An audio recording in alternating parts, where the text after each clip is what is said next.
샬롬, 사랑하는 성도 여러분, 귀하신 우리 주님 예수님의 이름으로 인사를 드리면서 신년 특별 기도 예배 셋째 날 함께 하심을 진심으로 환영하며 축복합니다. 계속해서 함께 자라는 교회, 함께 성장하는 가정이라는 주제를 가지고 말씀을 듣고 기도하고 있습니다. 첫날은 우리 사랑하는 가족과 우리 가정을 위하여 말씀을 듣고 기도를 했습니다. 그리고 둘째 날은 우리 교회의 소그룹, 여러 가지 우리 교회에 있는 기관들, 그리고 구역들, 선교회들 등등의 모든 소그룹의 성장을 위하여 말씀을 듣고 기도하였습니다. 오늘은 우리 교회를 위하여, 우리 교회가 함께 성장하는, 우리 교회가 하나님의 사명을 잘 감당할 수 있도록 말씀을 듣고 기도하는 날입니다. 오늘도 처음부터 끝까지 함께하여 주실 우리 하나님과 또 하나님께서 주실 그 사랑의 능력, 그 은혜를 생각할 때 우리 마음속에 벌써 기쁨으로 넘칩니다. 또 큰 소망과 기대가 됩니다. 그러므로 감사하는 마음으로 다 함께 기도하면서 오늘 신년 특별 기도회 셋째 날 예배를 시작하도록 하겠습니다. 다 같이 함께 기도하겠습니다. Dios Padre nuestro, quería agradecerle por estar siempre a nuestro lado en cada situación que atravesamos día a día. En esta ocasión, estoy orando para pedirle por nuestra iglesia en este culto especial de oración. Durante el año pasado, sufrimos mucho por la situación, pero gracias a su ayuda pudimos superar las cosas y empezar este año con una nueva esperanza que nos brinda. Le pido que mediante el pastor nos brinde sus palabras para ayudarnos a mejorar y crecer según su voluntad, unidos como uno y siendo ejemplos en Cristo frente a otros. Guíenos a todos los presentes y ausentes, que todos vuelvan a sentir su espíritu, que no nos desviemos hacia otros caminos. Ayúdenos a crear la iglesia de Cristo para que pueda pasar a las próximas generaciones y para todos aquellos que buscan su palabra, Señor. Todos somos pecadores e insuficientes ante su presencia. Por eso necesitamos de usted para poder crecer como una verdadera iglesia cristiana. Dios Padre, ayúdenos, guíenos, acompáñenos, siempre juntos, como sea así su voluntad. Por favor, Dios, le agradecemos por todo desde nuestro corazón. Lo amamos en el nombre de Jesús. Amén. 아멘, 할렐루야, 감사합니다. 다 같이 찬송하시겠습니다. 찬송가 210장입니다. 시온성과 같은 교회, 그의 영광 한없다. 210장 함께 찬송하시겠습니다.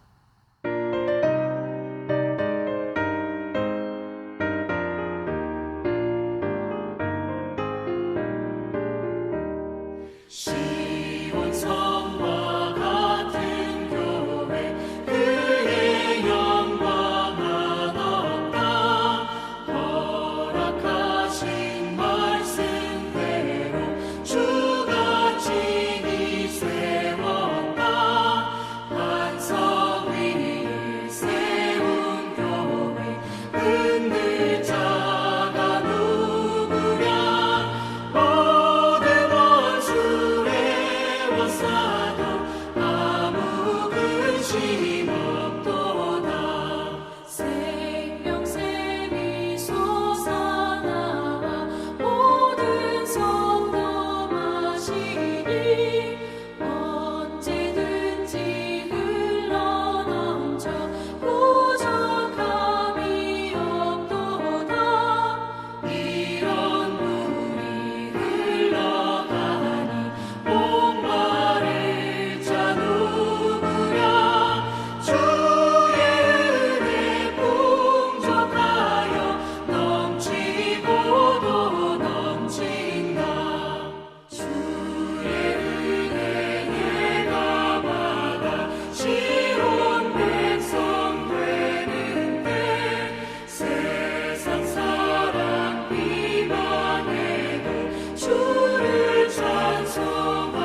아멘. 할렐루야. 감사합니다. 이제 다 같이 하나님 말씀 보시겠습니다. 오늘 함께 보실 말씀은 사도행전 16장 5절 말씀입니다. 사도행전 16장 5절 말씀 함께 보시겠습니다. 이에 여러 교회가 믿음에 더 굳건해지고 수가 날마다 늘어가니라. 아멘. 이와 비슷한 말씀이 참 많이 있습니다. 그 중에서도 사도행전 2장 47절은 이렇게 기록하고 있습니다. 하나님을 찬미하며 또 온 백성에게 칭송을 받으니 주께서 구원받는 사람을 날마다 더하게 하시니라. 아멘. 무슨 말씀입니까? 무엇에 대한 말씀입니까? 교회 부흥의 역사를 말씀하시는 아주 귀한 말씀입니다. 예수님께서 부활하시고 승천하신 이후에 예수님께서 약속하신 대로 성령께서 강림하셨습니다. 그래서 예전에는 두려워서 숨어서 벌벌 떨고 있던 제자들이 용기를 얻고 밖으로 나아가 예수님의 복음을 과감하게 전파하게 됩니다. 그러자 수많은 사람들이 은혜를 받고 회개하고 예수님을 믿고 영접하게 됩니다. 그리고 이들이 예수님을 머리 삼아 예수님을 믿는 공동체에 함께하게 됩니다. 그것이 바로 교회였습니다. 사도행전 9장 31절 보니까 이렇게 기록하고 있습니다. 그리하여 온 유대와 갈릴리와 사마리아 교회가 평안히 든든히 서가고 주의 경외함과 성도의 위로로 진행하여 수가 더 많아지니라.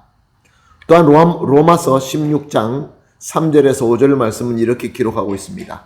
너희는 그리스도 예수 안에서 나의 동력자들인 브리스가와 아굴라에게 문안하라. 그들은 내 목숨을 위하여 자기 목까지도 내어 놓았나니 나뿐 아니라 이방인의 모든 교회도 그에게 감사하느니라. 또 저의 집에 있는 교회에도 문안하라. 내가 사랑하는 에베네도에게 문안하라. 그는 아시아에서 그리스도께 처음 맺은 열매니라. 아멘. 무엇을 의미하고 있는 말씀입니까? 복음이 전파되고 또 사람들이 예수님을 믿어 그렇게 될 때에 교회가 세워지고 교회가 왕성하게 부흥하는 그 현상이 예루살렘에만 있었던 것이 아니라 복음이 전파되는 곳이라고 한다면 유대든지 갈릴리든지 사마리아이든지 또 나아가서 아시아와 유럽과 온 지역에서 역시 마찬가지로 이런 놀라운 역사가 있었던 것입니다. 이렇게 오늘 21세기까지 주님의 교회는 복음의 말씀과 성령의 인도하심으로 계속 성장해 왔고 예수님께서 선포하신 하나님의 나라를 섬기며 확장하고 있는 것입니다. 그래서 적지 않는 사람들이 교회가 성령께서 강림하신 이후에 세워졌다라고 믿고 있는 것 같습니다. 사도행전 7장 38절 말씀입니다. 시내 산에서 말하던 그 천사와 및 우리 조상과 함께 광야 교회에 있었고 또 생명의 도를 받아 우리에게 주던 자가 이 사람이라. 아멘. 이 본문을 보게 되면 시내 산에서 말하던 천사와 조상과 그리고 광야 교회를 말씀하고 있습니다. 무슨 말씀입니까? 구약 출애굽 시대 광야에서도 이미 교회가 있었다, 그런 말씀입니다. 이렇게 질문할 수 있습니다. 구약을 아무리 찾아봐도 교회라는 단어가 나오지 않는데요. 그러면 광야의 교회가 그냥 나온 말씀일까요? 구약에는 전혀 교회라는 말씀이 없을까요? 절대 그렇지 않습니다. 구약은 원래 히브리어로 기록되어 있습니다. 그런데 이 구약 성경이 언제부터 번역되기 시작합니다. 여러분들이 아마 70인역이라는 말을 들어보았을 것입니다. 이 70인역이라는 것은 주전 300년 그 즈음에 대해서 히브리어를 쓰는 자가 거의 없었을 때가 있었습니다. 모두 다 당시 공용어였던 헬라어를 쓰고 있었습니다. 왜냐하면 유대인들이 포로로 잡혀가서 오랜 세월 동안 바벨론과 페르시아 그 지역에서 살면서 자기 언어를 잊어버리고 말았던 것입니다. 그러므로 랍비가 성경을 읽어줄 때에 히브리어로 읽게 되는데 알아듣는 사람들이 별로 없었던 것입니다.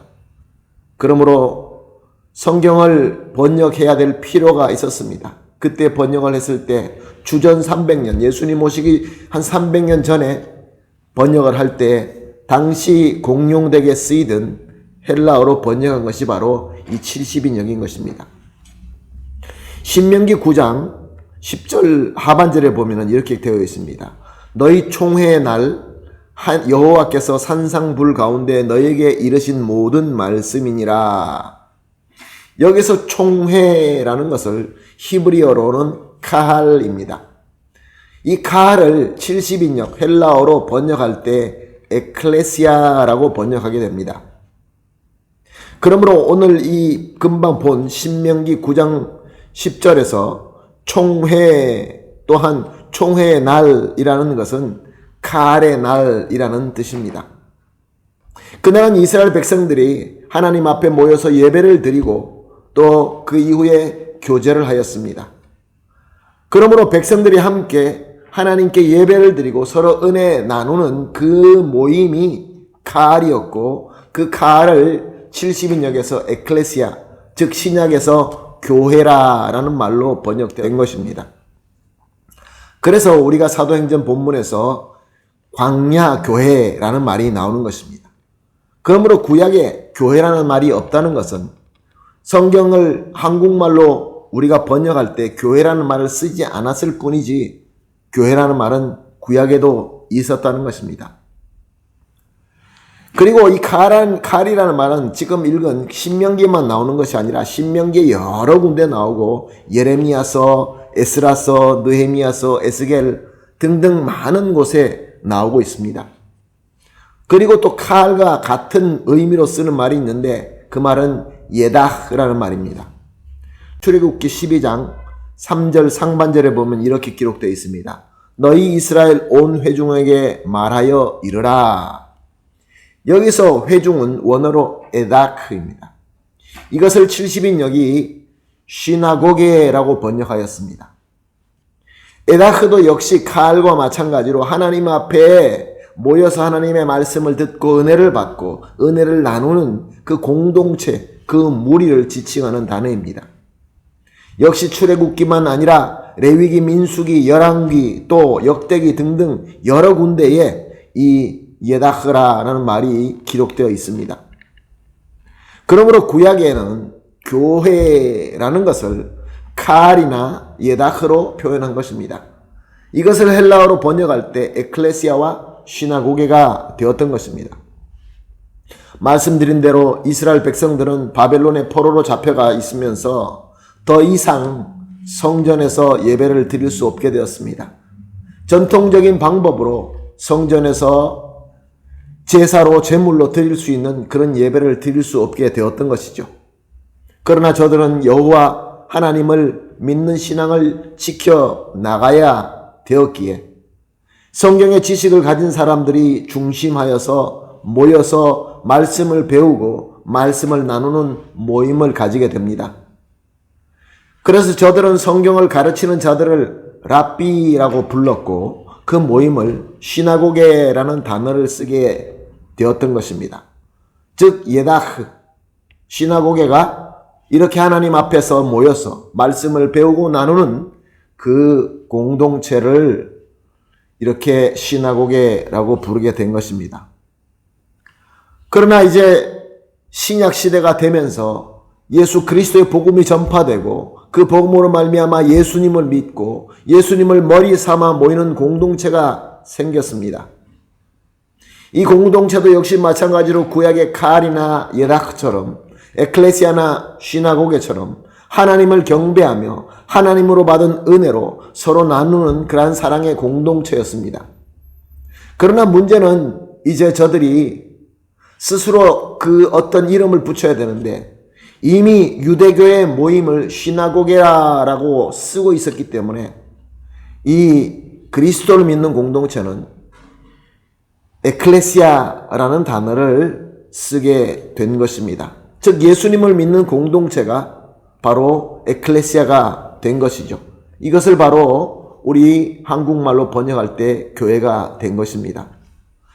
그리고 예수 믿는 공동체, 그 사람들이 스스로 에클레시아라고만 부르는 것이 아니라 신약을 기록했던, 하나님으로부터 영감받아서 신약을 기록했던 자들이 신약 전체를 보게 되면은 이렇게 예수님을 믿고 모여서 은혜 받고 은혜 나누는 공동체를 교회, 에클레시아라고 기록했습니다. 마태복음 16장 18절 말씀입니다. 또 내가 내게 이르노니 너는 베드로라. 내가 이 반석 위에 내 교회를 세우리니 음부의 권세가 이기지 못하리라. 마태복음 18장 17절 말씀입니다. 만일 그들의 말도 듣지 않거든 교회의 말하고 교회의 말도 듣지 않거든 이방인과 세리와 같이 여기라. 이 말씀은 우리 주님 예수님의 말씀입니다. 예수님께서도 예수님을 믿고 또 예수님 안에서 서로 함께 사랑으로 섬기는 공동체를 에클레시아, 교회라고 부르셨습니다. 그러므로 사랑하는 성도 여러분, 교회라는 것은 본질적으로 예수님을 그리스도로 믿고 하나님께 예배드리며 그래서 하나님께로부터 은혜를 받아서 예수님을 머리로 삼고 그 은혜를 사랑으로 서로 나누고 섬기는 공동체를 의미하는 것입니다. 자, 그렇다고 한다면 우리가 한인교회라고 부를 때 우리는 어떤 것을 생각합니까? 과연 한인교회가 어떻게 돼야 진정으로 그리스도의 교회가 되겠습니까? 우리는 교회라고 부를 때는 어떤 건물과 조직을 의미해서 말할 때가 있습니다. 물론 교회에는 건물도 있고 조직도 있습니다. 그러나 이것이 본질이 아닙니다. 교회의 본질은 무엇보다 예수님을 구세주로 믿고 영접한 성도의 무리, 성도의 공동체가 되어야 됩니다. 예수 그리스도의 사랑의 공동체가 되어야 됩니다. 이것 빼놓고 아무리 멋있는 건물과 조직이 있다 할지라도 그것은 교회가 아닙니다. 우리가 서로 예수님을 머리로 삼고 하나님께 예배드리며 그 예배를 통하여 은혜를 받아야 됩니다. 은혜와 복을 받아야 또 그 은혜와 복을 서로 나눌 수 있게 되기 때문에 그렇습니다. 그래서 은혜 받고 사랑하는 이 공동체가 또 나아가서 예수님께서 우리에게 맡겨주신 위대한 사명이 있습니다. 그 사명을 섬기며 열매를 맺는 것입니다. 이것이 교회의 본질입니다. 사랑하는 성도 여러분, 오늘 우리가 무엇보다 교회를 위하여 기도하러 모였습니다. 교회가 예수님의 장성한 분량까지 성장하게 해달라고 우리가 간절히 소원하며 모여서 기도하게 됩니다. 그렇다고 한다면 진정으로 교회가 교회다워지고 교회가 진정으로 예수님을 닮아서 성장한다는 것이 과연 무엇이겠습니까? 오늘 말씀으로 나눈 것처럼 하나님을 예배하고 하나님께로부터 은혜를 받아야 됩니다. 예수 그리스도가 우리의 머리가 되어야 되고 예수님의 사랑이 우리 가운데 풍성하게 있어야 되며 받은 은혜와 복으로 성도가 서로 교제하며 서로 섬기는 사랑의 공동체가 되어야 되는 것입니다. 그러므로 오늘 우리가 합심하여 세 가지 기도를 이렇게 하도록 하겠습니다. 첫 번째로 우리 교회가 예수님을 우리의 유일하시고 충분하신 구세주, 우리의 머리로 믿고 섬기는 교회가 되게 하여 주시옵소서.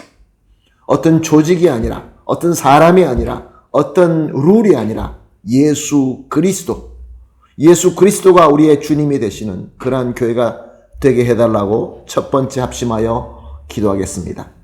두 번째 기도는 우리 교회가 하나님께 예배하며 진정한 예배를 드리며 하나님께로부터 은혜 받는 그러한 교회가 되게 하여 주시옵소서.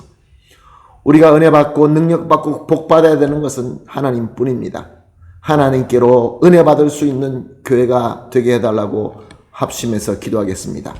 그리고 세 번째 기도는 우리 교회가 받은 은혜로 그것을 우리가 그냥 쥐고 있는 것이 아니라 서로 사랑으로 함께하며 함께 품어주며 서로 나누어주며 섬기는 그리스도의 사랑의 교회가 되게 하여 주시옵소서. 진정으로 사랑이 풍성한 교회가 되게 해달라라는 이 기도가 세 번째 기도입니다. 이렇게 세 가지를 합심하여 기도한 뒤에 그리고 개인적으로 우리 교회 여러 가지 부분들을 위해서 기도해 주시기를 부탁드리겠습니다. 그렇게 기도가 끝나면서 오늘 세 번째 특별 기도 예배를 마치도록 하겠습니다. 다 같이 기도하겠습니다. 하나님 아버지 감사합니다. 오늘도 귀한 말씀을 주시고 교회가 교회답게 성장할 수 있는 것이 무엇인지 가르쳐 주시니 감사합니다. 하나님, 우리 한인교회는 예수님을 우리의 유일하시고 충분하신 구세주, 우리의 머리가 되시는 우리의 최고의 예수님이 되고 그렇게 믿고 섬기는 교회가 되게 하여 주시옵소서. 사람의 지혜나 사람의 조직이나 사람의 룰이 우선되는 것이 아니라 예수님과 예수님의 말씀이 우선되게 하여 주시옵소서. 그리고 또한 하나님, 우리 교회는 하나님께 진정으로 예배하며 하나님과 교통하며 소통하며 교감하며 그래서 하나님으로부터 은혜 받는 교회가 되게 하여 주시옵소서. 그래서 우리 모든 성도님들이 함께 은혜를 받고 복을 받아서 그 받은 것으로 서로 함께하며 품어주며 나누며 섬겨서 진정으로 그리스도의 사랑의 교회가 되게 하여 주시옵소서. 감사하며 예수님의 이름으로 기도합니다. 아멘.